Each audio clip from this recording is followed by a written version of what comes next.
honouring some of the 2 million black soldiers who fought for Britain in the First and Second World Wars.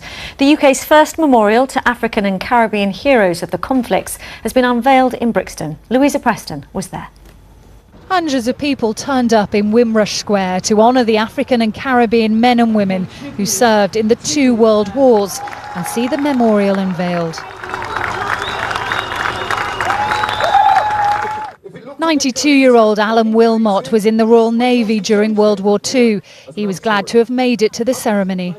Today is a very special day in my life because I didn't dream that I would be around to see things like this happening, because years ago nothing was done to more or less make it known the contribution that was made by the African, West Indian and Indian servicemen.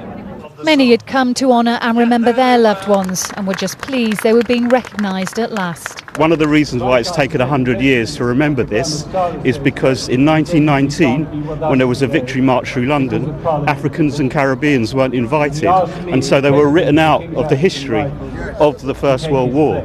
It's a great day for black people all over England to see this happening, because a lot of us didn't know that black people fought in the war, especially from way back, the First World War. Victor Farr's uncle served in the Royal Air Force during the Second World War, and the 82-year-old made a special journey to be in Brixton today. I've flown all the way from Jamaica to be here today to get this opportunity to let people know that the part that the Jamaicans have played in the Second World War. The ceremony included an African-inspired parade with carnival puppets and stilt walkers before dignitaries laid wreaths for the fallen.